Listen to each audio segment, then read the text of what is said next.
সেই ঝড়টা ছিল সমাজের অন্যায়, অবিচার, দুর্নীতি এবং দুঃশাসন। কোন যুগেই যুবকরা কখনো দুর্নীতি এবং দুঃশাসনকে সমর্থন করে না, বরঞ্চ তার বিরুদ্ধে গর্জে উঠে, প্রতিবাদ করে, প্রতিরোধ করে, যুদ্ধ করে বিজয়ী হয়, হয় শহীদ হয়, না হয় গাজী হয়, মাঝখানে আর কিছু থাকে না। এই আন্দোলন করতে গিয়ে শত শত যুবক, শ্রমিক, মেহনতি মানুষ, সাধারণ মানুষ জীবন দিল। 34,000 মানুষ গুরুতর আহত হয়ে পঙ্গু হয়ে গেল।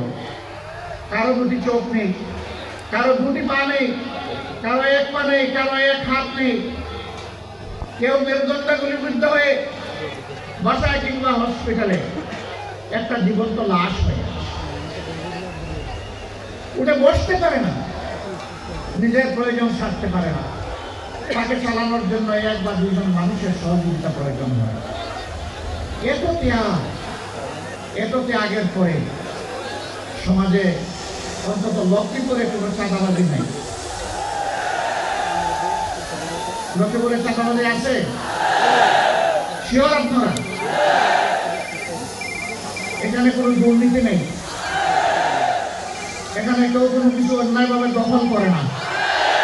এই সবগুলো আছে। যারা এগুলা করেন তারা কোন দলের, তারা কোন ধর্মের, তারা কোন প্রজাতির, তারা কোন গোষ্ঠীর, এটা না দেখে বিনয়ের সাথে অনুরোধ করব, বন্ধুরা দয়া করে ওই শহীদদের রক্তের প্রতি একটু সম্মান দেখাও। আমাদের শহীদদের রক্তকে তোমরা অপমানিত করবা না। এই অপকর্ম ছেড়ে দাও। তোমাদের যদি খাওয়ার অভাব হয়, আমরা আশ্বস্ত করছি, এই সমস্ত মানুষগুলো মিলে আল্লাহ আমাদেরকে যে নিয়ামত এবং রিজেক্ট দিয়েছেন আমরা ভাগ বাটোয়ারা করে খাবো। তবুও তোমরা চাঁদাবাজি ছেড়ে দাও, দখল বাণিজ্য ছেড়ে দাও, তোমরা মানুষকে কষ্ট দিও না। আলহামদুলিল্লাহ, বাংলাদেশের জনগণ সাক্ষী, বিশ্ববাসী সাক্ষী।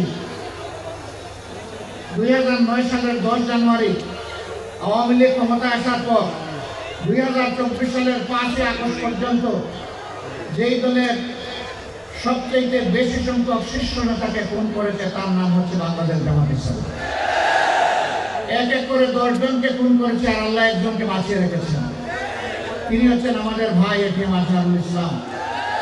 আফসোসের বিষয়, 6টি মাস চলে গেল, বাংলাদেশ ফ্যাসিবাদীদেরকে তাড়ালো, কিন্তু ফ্যাসিবাদের বোঝা এখনো এটিএম আজহারুল ইসলামের ঘাড়ের উপরে রয়ে গেল। এক এক করে জাতীয় নেতৃবৃন্দ সবাই বের হয়ে আসছেন, এখনো আজহারুল ইসলাম অন্ধকার প্রকোষ্ঠে থেকে গেলেন কারাগারে। তাই আমি মনের কষ্ট নিয়ে সেদিন বলেছি যে আজহার ভাইকে ভিতরে রেখে আমি আর বাইরে থাকতে চাই না। আমি সরকারকে অনুরোধ করেছি আগামী 25 তারিখ আমি স্বেচ্ছায় নিজেকে আইন শৃঙ্খলা বাহিনীর হাতে তুলে দিয়ে বলবো আমাকে গ্রেফতার করুন এবং আমাকে কারাগারে পাঠান। যেদিন আজহারুল ইসলামের মুক্তি হবে তার পরের দিন আমার মুক্তিটা দিয়ে। 13টি বছর কারাগারের অন্ধকার প্রকোষ্ঠে ডুবে ডুবে জীবনের সাথে তিনি লড়াই করছেন।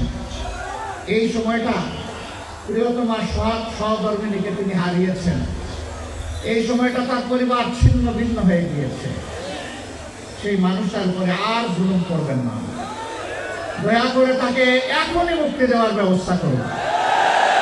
যদি মুক্তি না দেন, বাংলাদেশ জামাতে ইসলামীকে সরাসরিভাবে আটকরি করতে এই দেশের 3 কোটি প্রাপ্তবয়স্ক মানুষ সমর্থন করে এই 3 কোটি মানুষকে জেলে নেওয়ার জন্য প্রস্তুত হয়ে যান।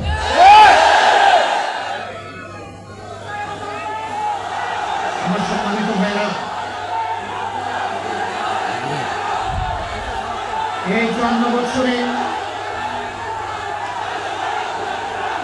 এই বাংলাদেশে অনেক কিছু ঘটে গিয়েছে। দফায় দফায় রক্তের বন্যা বয়ে গিয়েছে। আমি কথা লম্বা করবো না, আপনাদের দিকে থাকায় আমার খুব কষ্ট হচ্ছে। আমরা ছায়ায় আছি আর আপনারা কঠোর রোদের মধ্যে আছেন। আমি খুব সংক্ষেপে 2-4টে কথা বলে শেষ করতে চাই। এই 54 বছরে